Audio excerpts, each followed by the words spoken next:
Hey guys, Jonah here, back with a beer review once again. This one's part of a new little mini-series I'm doing over in the West Country. And I have to talk a bit like that. We're going to St Austell. This one's proper job. Cornish IPA. You might not be able to see this red line, but it says that it's won SIVA awards in the bottle. And the bottle version is, as you can see, 5.5% on the ABV. If you get it on draft, if you're lucky enough to get it on draft, it's only 4.5, which is a bit weird, but something to do with licensing and selling of beers and taxation and all this kind of nonsense, which, hey, I know roughly about, but hey, I'm happy it's 5.5 in the bottle. Look at the bottle, it's got some hops in the background because it's an IPA. It's meant to be sort of a traditional styled IPA, Cornish, if you like, but the hops are Willamette, Chinook and Cascade. So, American hops, which is kind of weird, but they do balance it out by saying using the finest Cornish spring water and Maris Otter malt, which has also been grown in Cornwall. Lovely bottle, got a neck chief with the St Austell kind of logo, and this one's classic.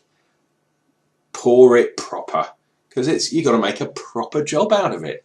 Now, doing some research, proper job comes from back in the days of the India, obviously IPA, the Indian Revolution. The Cornish regiment did such a good job in crushing the Indians that Queen Victoria apparently said, "Oh, one has done a proper job on them." So that's where it comes from. Cornish 32nd Regiment, something like that. The history is really interesting in this, and I like the fact that they're tying this beer directly to Cornwall. Obviously via America, with the hops and that kind of stuff. Anyway, nice. Let's get this one in. Oh, pour it proper as well. Oh, got a bit of a hiss on that bad boy. This is alive, this bottle, and we have to pour it with care because it still has some yeast in. So it gives some instructions, which somebody on the forum the other day said their missus is learning the proper storage of beer. Keep it upright if it's got yeast in it. Open it slowly. Leave a tiny bit if you don't want it really cloudy in the bottom of the bottle. I don't really mind, and because this is supposed to be in somewhat a proper IPA, I got the old tulip, proper drinking vessel. Right, let's see if I can pour it properly and not pour the yeast in, if there is any. Yeah, there we go. So don't go all the way to the bottom, or it will be a a New England IPA. There we go. Reasonably clear, a little bit of a haze, but it has been in the fridge. Head-wise, good fingers head, and we've got quite a good level of carbonation in there. Look at that. Wow. And this is a non-nucleated glass. This is just a normal pint pot.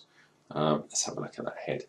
Lovely, lovely, big, creamy bubbles. Fantastic. I doubt that's going to stick around for too long, but it's there at the moment. Oh, very nice. Getting that cascadey kind of grapefruity thing going on. But I'm also getting a little bit of kind of pine, like a pine forest. Yeah, you walk through a pine forest or an arboretum after it's rained, you get that really fresh pine oil kind of aroma.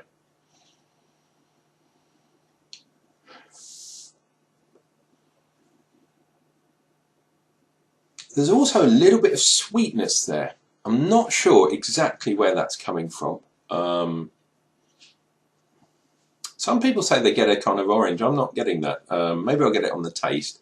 I'm definitely getting a kind of sweet kind of aroma, if you like. Anyway, guys, pinky out. Let's have a bit of a taste. Been a long week after all.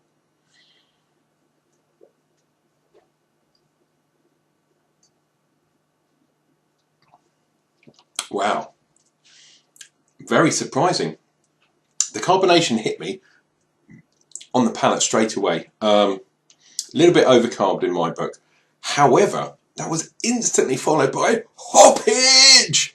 Huge amount of large hoppage there. Really pine, really resinous. Wow, they have crammed a large amount of hops into this. Might have to go in for some more to try and pick them apart, because at the moment it's just hoppage.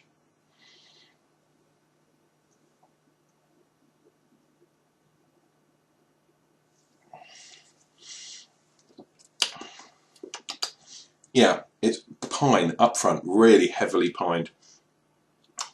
And then we're getting a bit of the bitterness, but it is like, I can kind of see why people say that it's a kind of orangery taste. I don't get the orange myself, but there's definitely a kind of sweetness, which I'm almost sure is coming from the malts now, because I'm getting that kind of sweetness sticking to my lips.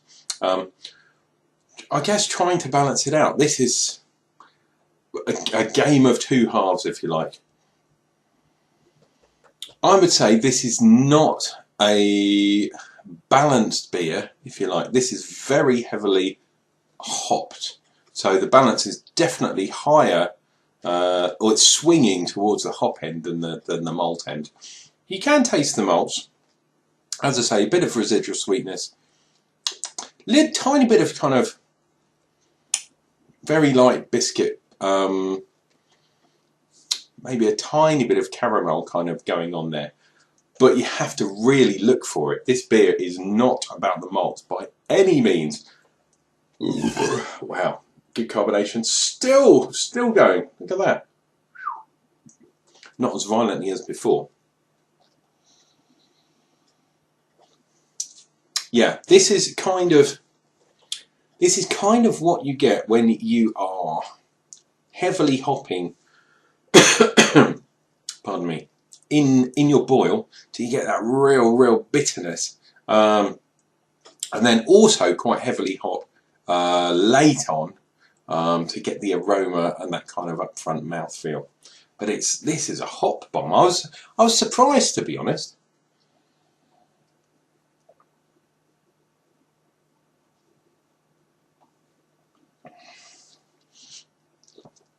Yeah, the other thing is you can kind of taste how clear the water is. As I say, tiny bit of haze on there, but that's due to me putting this in the fridge, I suspect.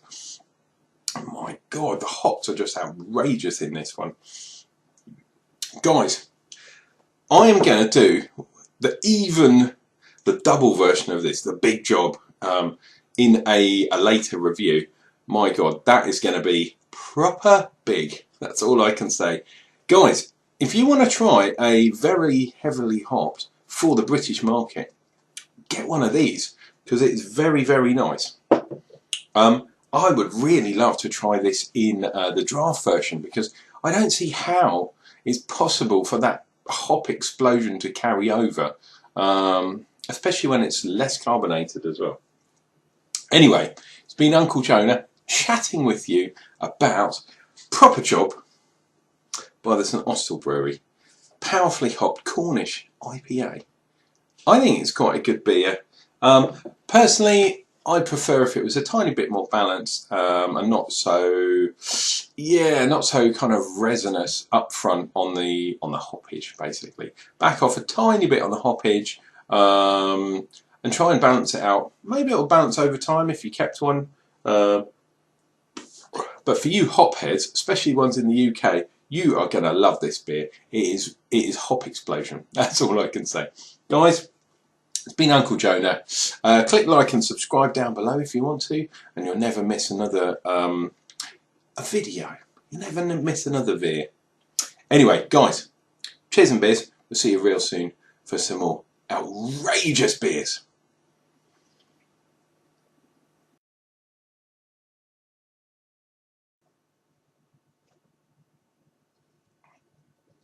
Oh, dweechy hoppy hoppy.